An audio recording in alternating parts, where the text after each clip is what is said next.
Exercise 8.2 में question number 4 है। इसके टोटल 5 पार्ट्स हैं। State whether the following are true और फॉल्स।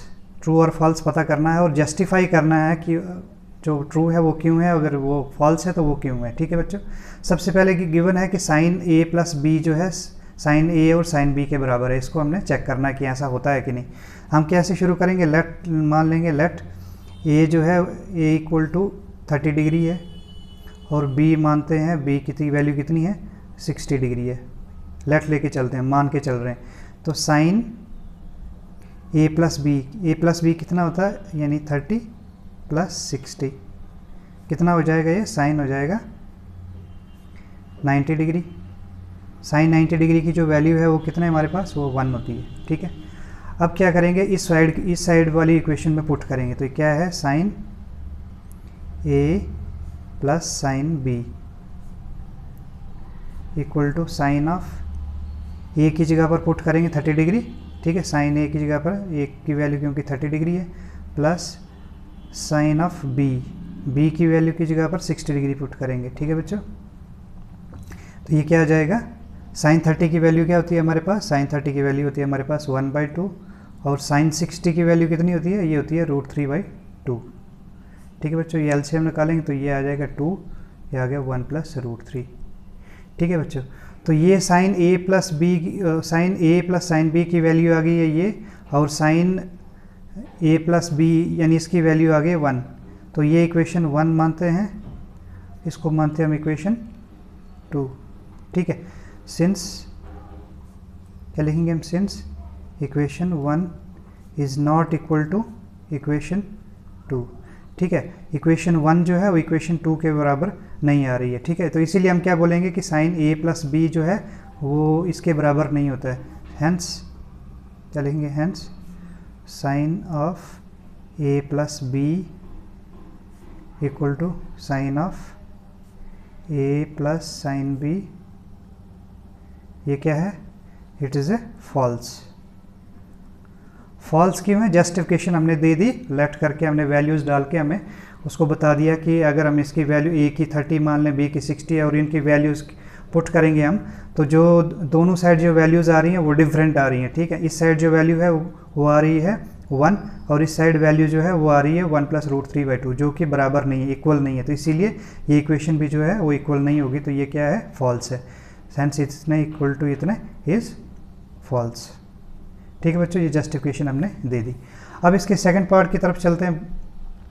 सेकंड पार्ट में बोला गया बच्चों, the value of sine theta increase as theta increases. ठीक है, इसका मतलब है जैसे थीटा की वैल्यू पहले हम 0 ले लेते हैं, 0 के बाद हम 30 डिग्री ले लेते हैं, फिर 45 डिग्री ले लेते हैं, फिर 60 डिग्री ले लेते हैं और फिर 90 डिग्री लेते हैं। तो ये बोल रहा है कि जैसे जैसे मीन्स 0 ये वैल्यू जो ऊपर की तरफ जा रही हैं, तो जो थीटा की वैल्यू जो साइन थीटा है वो उसकी जो आ रहा है वो भी क्या हो जाएगा, वो भी बढ़ना शुरू हो जाएगा। तो सबसे पहले लेंगे हम साइन 0 की वैल्यू। साइन 0 की वैल्यू क्या आती है, 0 आती है। ठीक है बच्चों, उसके बाद लेते हैं साइन 30 डिग्री। साइन 30 की वैल्यू कितनी आती है, वो आती है 1/2, ये होता है 0.5। ठीक है, ये इससे बड़ा है, बिल्कुल ठीक है, कोई प्रॉब्लम नहीं। अब तीसरा देखेंगे साइन 45। साइन 45 कितना होता है, 1/√2। ठीक है बच्चों, ये इससे बड़ा है। ठीक है बच्चों, अब क्या लेते हैं, साइन 60 डिग्री। साइन 60 डिग्री की वैल्यू क्या आती है, √3/2, ये जो है इससे बड़ा है। और ये साइन 90 कितनी वैल्यू आती है, साइन 90 डिग्री ये आती है 1। ये सारी वैल्यूज़ जो हैं 0 और ये 1, ये सारी की सारी वैल्यूज़ जो हैं 0 और 1 के बीच में आ रही है। और इधर से जैसे ऊपर की तरफ चल रहे हैं ये बढ़ रही है, 0 आ गया, ये 0.5 आ गई, ये 1/√2 भी क्या है, ये भी 0.5 से ऊपर वैल्यू है, 1/√2 की जो वैल्यू आती है। सिमिलरली √3/2 ये भी जो है इससे बड़ी वैल्यू है। इसका मतलब है कि जैसे जैसे हम ऊपर की तरफ चलते जा रहे हैं, इसकी जो जैसे हम थीटा जो ऊपर की तरफ लेके जा रहे हैं, 0 लिया, 30 लिया, 45 लिया, 60 लिया, तो उनकी कॉरस्पॉन्डिंग जो वैल्यूज़ हैं वो भी बढ़ती जा रही हैं। ठीक है बच्चों, और 0 से 1 के बीच में वो जा रही हैं। तो इसका मतलब है कि ये बिल्कुल जो है वो ठीक है। हैंस क्या लिखेंगे, hence value of sine theta increases as theta increases. ठीक है, तो ये क्या हो गया, ये बच्चों ये हो गया ट्रू। ठीक है, अब चलते हैं थर्ड पार्ट की तरफ। The value of cos theta increase as theta increase. Same question ऊपर वाला ही, उसमें भी हम क्या थीटा लेंगे, थीटा लेंगे पहले 0 डिग्री, 30 डिग्री, 45 डिग्री, 60 डिग्री और 90 डिग्री। ठीक है, अब कॉस लेंगे, लेकिन कॉस थीटा क्योंकि वह पूछा गया कॉस थीटा है, तो कॉस थीटा की वैल्यू क्या होती है 0 डिग्री की, कॉस 0 की क्या वैल्यू होती है, कॉस 0 की वैल्यू होती है 1, ये आ गया √3/2 सॉरी। फिर कॉस 30 डिग्री की जो वैल्यू है वो कितनी आती है, √3/2, और कॉस 45 डिग्री की क्या वैल्यू आती है, वो आती है 1/√2। देन कॉस 60 डिग्री की जो वैल्यू है वो 1/2 आती है, कॉस 60 की जो वैल्यू है वो 1/2 आती है, और कॉस 90 डिग्री की जो वैल्यू आती है वो आती है 0 आती है। तो हम देख रहे हैं कि जैसे जैसे ये थीटा इंक्रीज़ करते जा रहे हैं, पहले 0 था, फिर 30, 45, 60 और 90, तो ये 1 से 0 की तरफ जा रहा है। ठीक है बच्चों, पहले 1 था, ये कम होके 0 की तरफ जा रहा है। ठीक है बच्चों,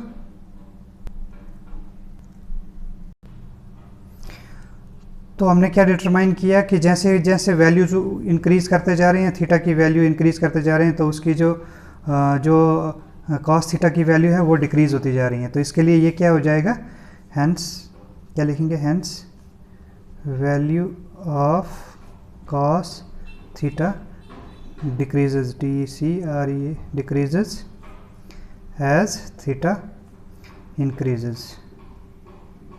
ठीक है बच्चों, लेकिन इधर क्या बोला गया था कि value of cos theta increase हो रहा है, लेकिन ये एक्चुअल में ये डिक्रीज़ हो रहा है, तो इसीलिए क्या आ जाएगा, ये आ जाएगा फॉल्स। ठीक है बच्चों, अब फिर क्या इसका फोर्थ पार्ट क्या है, sine theta equal to cos theta for all values of theta. बोला थीटा की जितनी वैल्यूज़ ले लो, साइन थीटा जो कॉस थीटा के बराबर ही होगा। तो हमें पता है कि हम साइन 0 डिग्री से शुरू करते हैं, साइन 0 के बराबर होना चाहिए कॉस 0 के बराबर। ठीक है, लेकिन साइन 0 डिग्री की जो वैल्यू है वो कितनी है, साइन 0 होता है 0 और ये होता है कितना 1। ठीक है, तो ये 0 इक्वल टू 1 नहीं है, इसका मतलब फॉर 0 डिग्री ये कॉस साइन थीटा जो है वो कॉस थीटा के बराबर नहीं है। ठीक है, सिमिलरली अगर हम कॉस की वैल्यू कितनी ले लें, 30 डिग्री ले लेते हैं, इन दोनों की थीटा की वैल्यू अगर 30 डिग्री ले लेते हैं, तो साइन 30 डिग्री जो है वो होना चाहिए किसके बराबर, कॉस 30 डिग्री के बराबर। साइन 30 डिग्री की वैल्यू कितनी आती है, वो आती है 1/2, और कॉस 30 डिग्री की वैल्यू क्या आती है, √3/2। ठीक है, ये क्योंकि 1/2 √3/2 के बराबर नहीं है, इसका मतलब ये इक्वेशन भी गलत है। तीसरा कोई और ले लेते हैं, तीसरा हम 45 डिग्री के ले लेते हैं, तो sine 45 degree equal to cos 45 degree. ठीक है, साइन 45 डिग्री की क्या वैल्यू है, 1/√2, ये आ गया, कॉस 45 डिग्री की वैल्यू क्या होती है, 1/√2। इस वैल्यू के लिए तो इक्वल आ गया, लेकिन बाकी वैल्यूज़ के लिए इक्वल नहीं आ रहा। लेकिन क्वेश्चन में क्या बोला गया, साइन थीटा जो है कॉस थीटा के बराबर है for all values of theta, यानी हर किसी वैल्यूज़ के लिए इक्वल है, लेकिन ये सिर्फ हमारे पास एक के लिए आई है, बाकियों के लिए इक्वल नहीं आ रहा है, इसलिए ये क्या हो जाएगा, ये हो जाएगा फॉल्स। ठीक है, क्योंकि सिर्फ एक वैल्यूज़ के लिए वो इक्वल आ रहा है, वो कौन सी वैल्यू है, थीटा इक्वल टू 45 डिग्री के लिए साइन थीटा जो है कॉस थीटा के बराबर आ रहा है, बाकी के लिए वो बराबर नहीं आ रहा है। ठीक है बच्चों, अब चलते हैं फिफ्थ पार्ट की तरफ चलते हैं।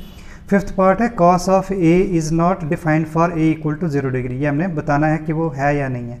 ठीक है, तो किसके लिए, ए की वैल्यू 0 डिग्री है, तो इसका मतलब है कॉस ऑफ ए को हम ऐसे लिख सकते हैं, कॉस ऑफ ए को हम लिख सकते हैं 1/tan A। ठीक है बच्चों, is equal to 1/tan A की जगह पर क्या लिखेंगे, अब A की जगह पर हम 0 डिग्री लिखेंगे। ठीक है, tan ऑफ 0 डिग्री 1/tan 0 की वैल्यू क्या होती है बच्चों, tan 0 की वैल्यू होती है 0। ठीक है, तो 1/0 क्या हो जाता है, 1/0 हो जाता है इन्फिनिटी हो जाता है, या फिर इसको हम बोलेंगे नॉट डिफाइंड इसको बोलते हैं, क्योंकि इन्फिनिटी को डिफाइन नहीं कर सकते तो नॉट डिफाइंड अब इसको बोल लेते हैं। ठीक है, तो क्वेश्चन क्या था हमारे पास कि cos a is not defined for a is equal to 0। तो ये cos a का हमने देखा और ये हमारे पास इन्फिनिटी नहीं, यानी cos a जो है नॉट डिफाइंड के बराबर आ गया है। तो इसके लिए इसका मतलब ये हो गया, ये क्या है, ट्रू है, क्योंकि हमने डिटरमाइन किया कि cos a की जो वैल्यू फॉर 0 डिग्री वो नॉट डिफाइंड है। ठीक है बच्चों, क्योंकि यहाँ पे 1/0 आ गया। एनीथिंग कोई ऊपर कोई भी टर्म हो और नीचे 0 हो तो वो क्या आ जाएगा, वो इन्फिनिटी आ जाएगा बच्चा। अगर 1 रहता नीचे 0 रहता ऊपर तो फिर उसका आंसर क्या है, 0 आना था, लेकिन ये 1 ऊपर आ गया और 0 नीचे आ गया है, तो इसीलिए ये इन्फिनिटी आ गया। ठीक है बच्चों, तो ये हमने ये प्रूव कर दिया कि ये नॉट डिफाइंड ही आ रहा है, तो ये ट्रू हमारे पास है। बच्चों अगर हमारा कंटेंट अच्छा लग रहा है तो मैं आपसे रिक्वेस्ट करूँगा कि जो हमारा चैनल है उसको सब्सक्राइब कीजिए। Thank you.